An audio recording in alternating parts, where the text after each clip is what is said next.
want to find out what math is all about, then you need to check out Math with McMurdo. Like, share, and subscribe. He's the best. All right, ladies and gentlemen, we have been working on division of decimals using models and pictures and stuff. And I know I put a really long, lengthy, very explainy video on the tube of you already on division with decimals. I did a lot of the problems. They were up on the screen. We talked about, well, we didn't. I talked about them, showed you exactly how to do that, and then I told y'all to watch it. And guess what? Out of my 75 kids, 20 did. So exciting. Wow. That means the rest of you can't follow directions.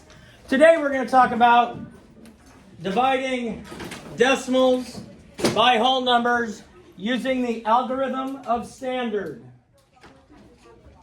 Using the algorithm of standard. Now it's very important that you focus and follow along because you're not going to have remainders when you do the algorithm of standard, but you're going to think you do. And if you put the remainder on there, then I'm going to feel bad when I have to mark it wrong. No, I won't feel bad. So, let's start. This year we're only doing decimals by whole numbers. We're only doing decimals divided by whole numbers. We're not having a decimal as our divisor. So, this is how many groups. We need to take 42 7/10, and we need to divide it by 4 groups. When we did that on the computer, we couldn't probably do that on the computer because the squares are too big. When we divide using the standard algorithm, we move the decimal point straight up. Now, after I've moved the decimal point straight up, I don't need to worry about it anymore. I'm going to have a whole number and a decimal part. Now, let me ask this question. Cole, are we going to have a whole number in this problem? Are we going to have anything in front of the decimal point? Yes. Yes. So we are going to have something in front of the decimal point. Is it going to be a 2-digit whole number or a 1-digit whole number? 1-digit whole number. So I know my answer, my whole number has to be less than 10. It can't be any greater than 10.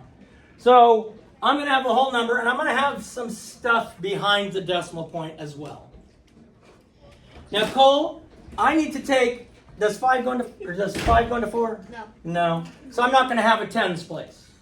Cole, does 5 go into 42? Yes. How many times, Cole? 8. 8 times. My whole number is going to be 8. That's the whole number. If I was throwing rocks at you, I would throw 8 whole rocks and then part of small rocks. So I'm just explaining. And Cole, what is 8 times 5? 8 times 5 equals 40. 40. Then I subtract, and I bring down my number in the tenths place. Now you're going to look at this and say, in your brain, well, that does look like it's going to have a remainder. I don't know how you're going to fix that, Mr. McMurdo. But you just be patient, and I'll show you how I'm going to fix it. Just be patient. So, Charlie, is 5 going to go into 27? How many times do you think? No, not 7. Don't listen to the people who are talking to you across the room, giving you the wrong answer on purpose just so they can giggle at you. How many times? Count by 5s. 5 times, good. And Charlie, what is 5 times 5? 25. 25. And I get a 2.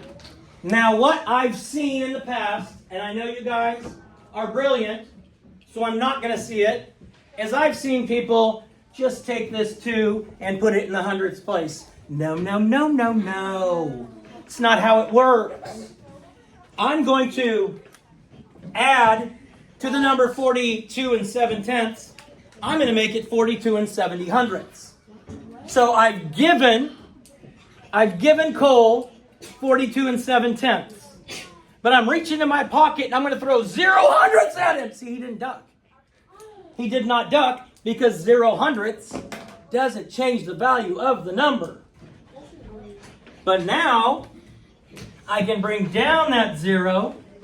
I'm going to have a number here, and I have to ask myself, Emmett, how many times does 5 go into 20? 4 times. And we subtract and we get a 0. I can add zeros behind it as long as I want. Sometimes when you divide,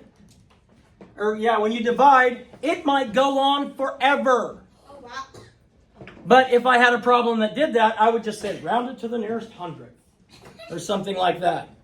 I mean, if I divide 1 divided by 3, it's going to keep going on forever. Because it's going to be 3, 3, 3, 3, 3, 3. No matter how many zeros you add, it's just going to keep saying 3. So if I gave you a problem like that, I would tell you round to the nearest hundredth. Now we have 57 and 5/10 divided by 23. 23 groups. I take my 57 and 5/10. I make them into 23 different groups. Now, I'm going to move my decimal point straight up. Once I move my decimal point straight up, I don't need to look at it again. I just need to put my numbers in the correct place. Jasmine, is 23 going to go into 5? No. Is 23 going to 57? Yeah. Yes. So we're going to have a 1-digit whole number. A 1-digit whole number has to be less than, 10. Because 10 wouldn't be a 1-digit whole number. Ay, Dios mío. Mis estudiantes muy vuelven loco. ¿Por qué? Now, Jasmine. Normally, Jasmine would have me write 23 times 1, 23. But we don't want this video to go 98 minutes. I mean, I do, because I like being in front of the camera. But Jasmine, can you tell me how many times 23 would go into 57? Twice, and that would be 46. So I'd get 11 if I'm doing my math right here. Now, I have to bring down my 10th place. So I'm going to know I have a number in the 10th place. I don't know if I'm going to have a number in the 100th place yet. But I need to see how many times 23 can go into 115. Any ideas? George, what do you think? How many times 23 can go into 115? If I did list my multiples, it would be much easier. But, I didn't, so. 5 times. And what is 5 times 23? 105. 105? I think so.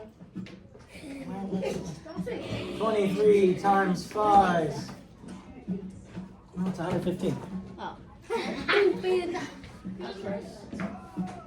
So, 57 and 5/10 divided by 23 becomes 2 and 5/10. 2 and 5/10. And of course, because you guys care so much, and I know and you know, because I only have the best and the brightest in this room, you would always go back and check it. You would multiply 2 and 5/10 times 23 to see if you got 57 and 5/10. Because the inverse operation of division is multiplication. Is multiplication. I know, that sounds cray-cray, doesn't it? We live with the right mindset. We can do anything. So keep a positive attitude, believe in yourself, work hard, and don't be afraid if you fail. Just start again. First attempt at learning.